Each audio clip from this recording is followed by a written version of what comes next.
What's up everybody? Welcome to the Stocks channel. My name is Corey and today in the stock market we see a drastic sell-off across the board as we're starting to make new daily lows. First up, let's take a look at the S&P500 SPY ETF.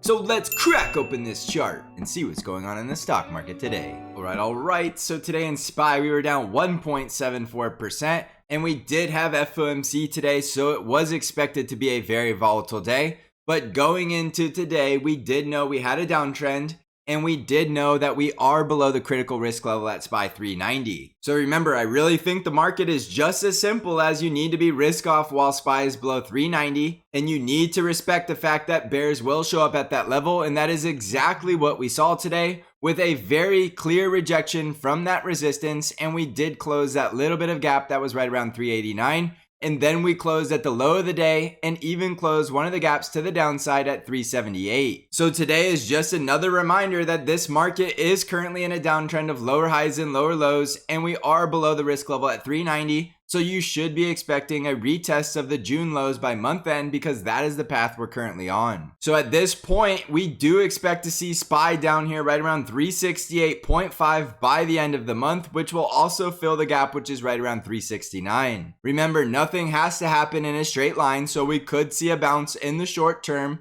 but do not get bullish if the market starts to bounce, because we're only looking for lower highs and lower lows while we're in this downtrend. As you can tell, the next downside price target is going to be a quick trip down to 368. So in the short term, it is possible we do bounce up to about 385 before going lower, but I would not necessarily say that you need to be expecting that. So it's very clearly a downtrend and it's very clearly price action heading lower, so there's really nothing else that needs to be said to the downside. Now to get more bullish, you'll need to see SPY breaking above 390, and even if we break above 390, there is still the chance we're going to get rejected somewhere around the negatively sloping 20 simple moving average or the resistance trend line right around 400. So to say it loud and clear, you should be expecting lower highs and lower lows until we break out of the downtrend. So do not overcomplicate it, and while SPY is below 390, it is a risk off market because we could be going down to retest the June lows and close the gap. On the Nasdaq 100 triple Qs, we were down 1.79%, and the triple Qs also did have a very volatile day, coming all the way back up to the critical resistance and risk level at 293 and having a very clear rejection from resistance and coming down to the price target at 284. Below 284, we have the next price target at 280, and then we have price targets at 271, and the price target by month end is down here at 267.5.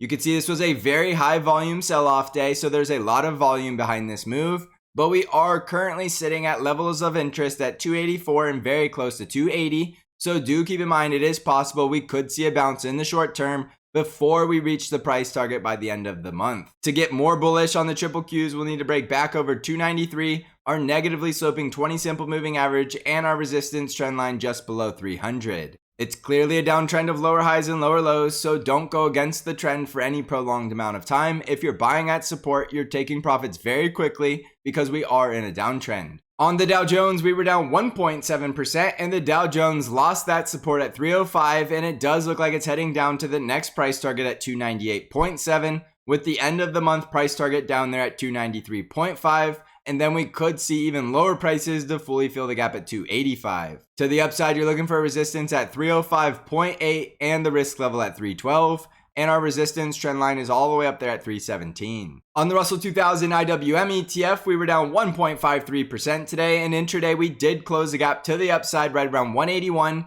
and we did close below the critical support at 178, and we're very close to the next price target at 174.7. On a break below 174, our next price target will be at 168, and then the June lows will be in reach below that, which is at 163.75. Upside resistance will now be 178, and the resistance trend line right around 184. On the ARKK ETF, we were down 2.65%, and ARKK had a very clear rejection from the resistance zone right around 43, and we're very close to coming back down to support at $40. Below 40, it opens the door to retest the June lows at 36.5, and below that we could see the brand new low at 33.7. If we can break back over about 43 to 44, that will be a bull breakout above the resistance trend line, and then you'll be looking for strong resistance at the 50 daily moving average at 45.5 and the gap fill at 47. On the VIX, we were up 3.06% today, with the VIX having a very large doji candle, intraday seeing lows as low as 25.6 all the way up to VIX levels of 30. So we still have no clear breakout in the VIX, but it does look like the bears are getting the breakout above 28 in the very near future. But there is still the possibility of getting rejected at 28 and having the VIX crush back down below 24. Now, without a doubt, the VIX is at elevated levels while above 24, so there's no guarantee it needs to go higher because this is already a volatile market.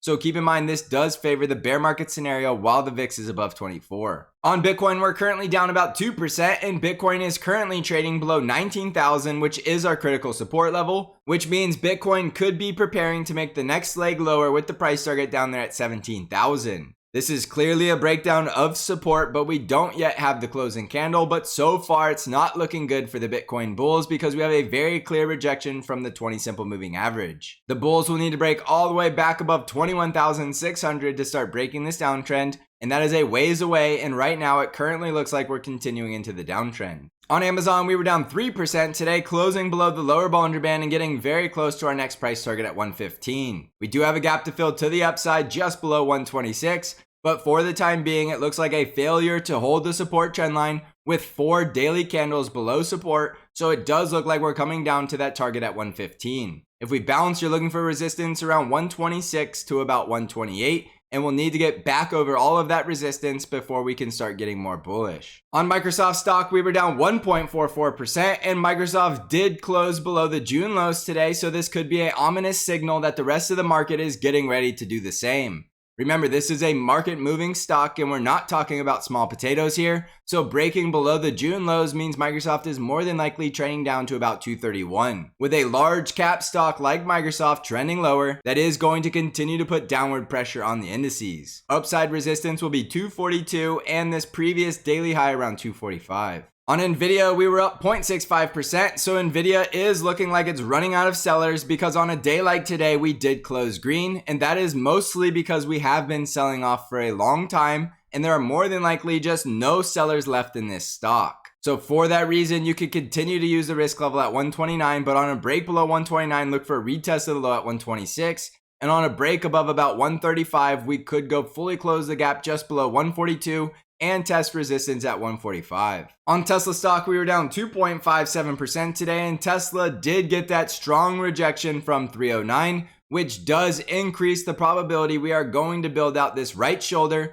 and form some type of inverse head and shoulders on the daily chart. Now, this only applies if Tesla can hold this risk level at 283, because below 283, we're looking for a retest of the previous low at 270. Downside support levels will be 296, the gap close at 289.5, and then the 50 daily moving average right around 286. The bull breakout is still going to require a break and close above 309, so that remains the critical resistance level. On Apple stock, we were down 2.03%, and Apple had the perfect retest of resistance, which was up here right around 159, which was our resistance trend line and our negatively sloping 20 simple moving average. This was a clear rejection where the bears stepped in at resistance and shorted all the way back down below support at 154. So it could be possible Apple is coming back down to retest the low right around 151. So with a very clear rejection from resistance, do expect lower prices in Apple, which does mean we could be heading for that next support leg lower at 147, and the bull breakout remains the price target, breaking above 159. On the financials, we were down 2.08% as the financials continue to look weaker as they're losing the support trend line and closing below this support zone right around 32.2. The industrials were down 1.33% with a very clear rejection from resistance around $90, which means it's more than likely heading down to support around 85. The healthcare sector was down 1.66%, losing support around 125, which means we could be heading back down to 120. The energy sector was down 1.47%, getting rejected from that resistance just below 79 and closing below the 50 daily moving average, so that does mean we're losing support, which significantly increases the probability we're coming down to close the gap at 69. So jumping back over to the S&P 500, it continues to look like our price projection to retest the June lows by month end continues to be relevant. So do keep that in mind. While SPY is below 390, you are looking for lower highs and lower lows because we are in the downtrend. Always use great risk management, and there's no reason to go heavily against the trend. If you're waiting to get bullish, just wait until the downtrend reverses and you have plenty of time to enter into this market. Also, don't forget I have 50% off your first month of bank trade alerts. All you need to do is apply the coupon code Labor Day, all one word, no spaces, at checkout to claim your 50% off your first month of bank. Bank only trades the ETFs TQQQ and SQQQ and sends you all of your buy and sell alerts directly via email and text message. If you're looking to become a better price action trader, consider joining the Stocks Channel Trading Discord community, where you get access to all of my intraday updates and analysis. You can find out how to join Bank or the Stocks Channel Discord by clicking on the links in the description of this video. So thanks for watching, everybody. I hope you're crushing this market. And as always, I will see you in the next episode.